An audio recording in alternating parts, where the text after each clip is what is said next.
बोलिए देवादिदेव 1008 महावीर भगवान की जय। संत शिरोमणि आचार्य गुरुवर श्री विद्यासागर जी मुनि महाराज की जय। परम पूज्य 108 मुनिवर श्री प्रज्ञासागर जी महाराज की जय। द्वादशांगिनवाणी माता की जय। अहिंसामय विश्व धर्म की जय। देखें, हम आपको 251 नंबर से पढ़ाएंगे, है ना। क्या पढ़ा रहे हैं? करणानुयोग प्रवेशिका 251 नंबर से देखें। केवली के मनोयोग कैसे संभव है? इंद्रिय ज्ञान से रहित होने के कारण संयोग केवली के मुख्य रूप से तो मनोयोग नहीं है, किंतु अंगोपांग नाम कर्म का उदय होने से हृदय में स्थित द्रव्य मन के लिए मनोवारणा के स्कंध बराबर आते रहते हैं। अतः मनोयोग उपचार मात्र से है। आगे समझ में कि फिर से बताएं। देखो फिर से, इंद्रिय ज्ञान से रहित होने के कारण, इंद्रिय ज्ञान से रहित होने के कारण केवली की बात हो रही। संयोग केवली के मुख्य रूप से तो मनोयोग नहीं है, किंतु आंगोपांग नाम कर्म का उदय होने से हृदय में स्थित द्रव्य मन के लिए मनोवर्गणा के स्कंध बराबर आते रहते हैं। अतः मनोयोग उपचार से कहा है। अब देखो, वचन योग किस गुण स्थान में होता है? असत्य वचन योग और उभय वचन योग 12वें गुण स्थान तक होते हैं, और सत्य वचन योग तथा अनुभय वचन योग 13वें गुण स्थान तक होते हैं। 13वें बोले तो संयोग केवली के। औदारिक कायोग किसे कहते हैं? तक मिश्र कहलाता है, उसके द्वारा होने वाले योग को औदारिक मिश्र का योग कहते हैं। जब तक पूर्ण नहीं होगा तब तक की अवस्था कहलाएगी क्या? मिश्र, है ना। तो उसी को समझना आप। औदारिक मिश्र किसे कहते हैं? तो औदारिक शरीर जब तक पूर्ण नहीं होता तब तक मिश्र कहलाता है। उसके द्वारा होने वाले योग को औदारिक मिश्र का योग कहते हैं। वैकृक का योग किसे कहते हैं? अनेक गुण और रिद्धियों से युक्त शरीर को वैकृक शरीर कहते हैं, और उसके द्वारा होने वाले योग को वैकृक योग कहते हैं। वैकृक मिश्र का योग किसे कहते हैं? वैकृक शरीर जब तक पूर्ण नहीं होता तब तक मिश्र कहलाता है, और उसके द्वारा जो योग होता है उसे वैकृक मिश्र का योग कहते हैं। आहारक का योग किसे कहते हैं? छठे गुण स्थानवर्ती मुनि अपने को संदेह होने पर जिस शरीर के द्वारा केवली के पास जाकर सूक्ष्म अर्थों को ग्रहण करता है उसे आहारक शरीर कहते हैं, और उसके द्वारा होने वाले योग को आहारक का योग कहते हैं। आहारक मिश्र का योग किसे कहते हैं? जब तक आहारक शरीर पूर्ण नहीं होता, अर्थात आहार वर्गणा रूप पुद्गल स्कंधों को आहारक शरीर रूप परिणमाने में समर्थ नहीं होता, तब तक उसको आहारक मिश्र कहते हैं, और उसके द्वारा जो योग होता है उसे आहारक मिश्र का योग कहते हैं। कार्मण का योग किसे कहते हैं? ज्ञानावरण आदि 8 प्रकार के कर्म स्कंधों को ही कार्मण शरीर कहते हैं। ज्ञानावरण आदि 8 प्रकार के कर्म स्कंध को ही कार्मण शरीर कहते हैं, और उसके द्वारा होने वाले योग को कार्मण का योग कहते हैं। औदारिक और औदारिक मिश्र का योग किसके होते हैं? पहले ही बता चुके हैं किसके होते हैं? मनुष्य और त्रियंचों के होता है। वैकृक और वैकृक मिश्र का योग किसे होता है? देव और नारकियों के होता है। त्रियंच और मनुष्यों के भी वैकृक शरीर सुना जाता है। यह कैसे?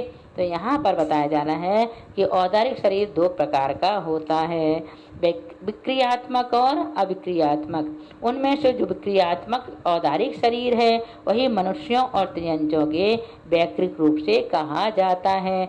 यहाँ उसका ग्रहण नहीं है। आगे समझ में? फिर से देखो, औदारिक शरीर 2 प्रकार का होता है, विक्रियात्मक और अविक्रियात्मक। उनमें जो विक्रियात्मक औदारिक शरीर है वही मनुष्यों और त्रियंचों के वैकृक रूप से कहा जाता है, उसका यहाँ पर ग्रहण नहीं है। आहारक और आहारक मिश्र का योग किसके होता है? रिद्धिधारी छठे गुण स्थानवर्ती मुनियों के होता है। किसके होता है? रिद्धिधारी छठे गुण स्थानवर्ती मुनियों के होता है। कार्मण का योग किसके होता है? विग्रह गति में स्थित चारों गतियों के जीवों के तथा प्रतर और लोकपूर्ण समुद्घात को प्राप्त केवली के कार्मण का योग होता है। विग्रह गति किसे कहते हैं? विग्रह शरीर को कहते हैं। विग्रह मीन्स क्या होता है? शरीर। नया शरीर धारण करने के लिए जो गति होती है उसे विग्रह गति कहते हैं। अथवा विग्रह अर्थात 9 कर्म पुद्गलों का ग्रहण करने के निरोध के साथ जो गति होती है उसे विग्रह गति कहते हैं। अथवा विग्रह अर्थात मोड़ को लिए हुए जो गति होती है उसे विग्रह गति कहते हैं। अच्छी तरह समझ में आ गया होगा कितने प्रकार से यहाँ पर बताया। विग्रह मीन्स क्या होता है? शरीर। नया शरीर धारण करने के लिए जो गति होती है, यानी कि जो व्यक्ति यहाँ से मरकर दूसरे शरीर को धारण करने जा रहा है उसके लिए क्या करता है? उस समय जब वह जाता है तो वह शरीर कैसी वह गति कौन सी होती है? विग्रह गति होती है। यानी नया शरीर धारण करने के लिए जो गति होती है उसे विग्रह गति कहते हैं।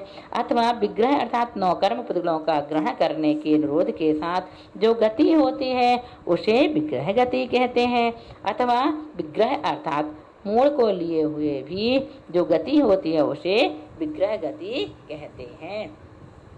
विग्रह गति के कितने भेद हैं? 4 हैं। कौन कौन से 4 भेद हैं? ईसु गति या ऋजु गति, ईसु गति भी कहते हैं इसे या ऋजु गति कहते हैं। फिर पाणी मुक्ता गति, लांगलिका गति और गौमूत्रिका गति। इस प्रकार से 4 प्रकार की गति होती है। कौन कौन सी? ऋजु गति, पाणी मुक्ता गति, लांगलिका गति और गौमूत्रिका गति। ईसु गति या ऋजु गति किसे कहते हैं? धनुष से छूटे हुए बाण के समान मोड़ा रहित गति को ईसु गति या ऋजु गति कहते हैं। इस गति में एक समय लगता है। आपने कई बार देखा होगा धनुष से जब बाण छूटता है तो कहाँ जाता है? सीधा जाता है, मोड़ा नहीं लेता। उसे कौन सी गति कहेंगे? ऋजु गति कहेंगे। पाणी मुक्ता गति किसे कहते हैं?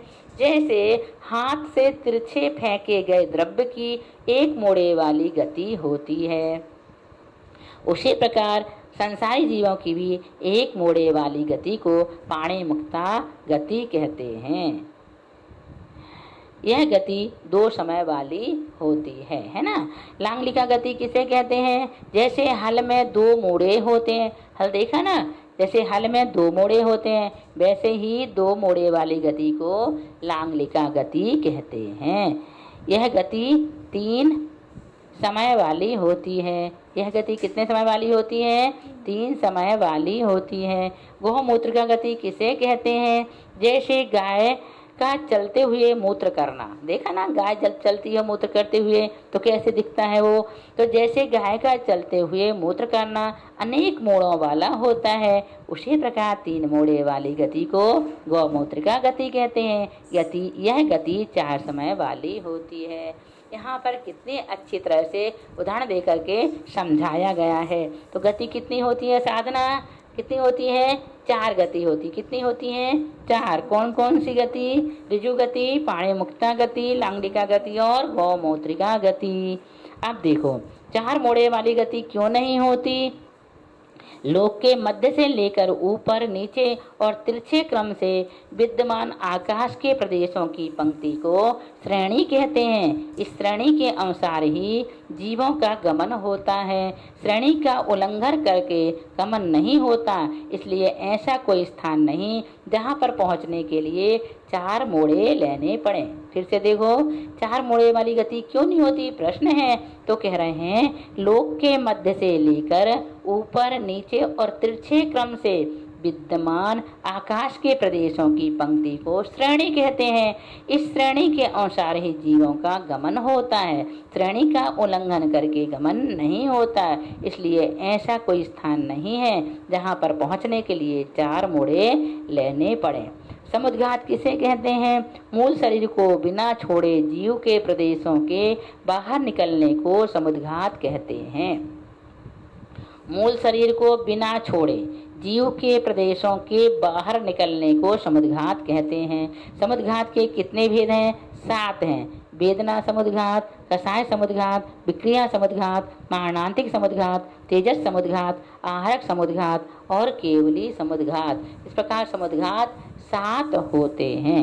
अब वेदना समुद्घात किसे कहते हैं? देखें, वेदना समुद्घात किसे कहते हैं? बहुत पीड़ा के निमित्त से आत्मदेशों के बाहर निकलने को वेदना समुद्घात कहते हैं। क्रोध आदि कषाय के निमित्त से आत्मदेशों के बाहर निकलने को कषाय समुद्घात कहते हैं। विक्रिया के निमित्त से आत्म प्रदेशों के बाहर निकलने को विक्रिया समुद्घात कहते हैं। मरण होने से पहले नवीन पर्याय धारण करने के क्षेत्र पर्यंत प्रदेशों के बाहर निकलने को मारणांतिक समुद्घात कहते हैं। अशुभ या शुभ तेजस के साथ आत्म प्रदेशों के बाहर निकलने को तेजस समुद्घात कहते हैं। प्रमत्त गुण स्थानवर्ती मुनि के आहारक शरीर के साथ आत्म प्रदेशों के बाहर निकलने को आहारक समुद्घात कहते हैं और केवल ज्ञानी के समुद्घात को केवली समुद्घात कहते हैं। अब केवली समुद्घात क्यों कहते हैं?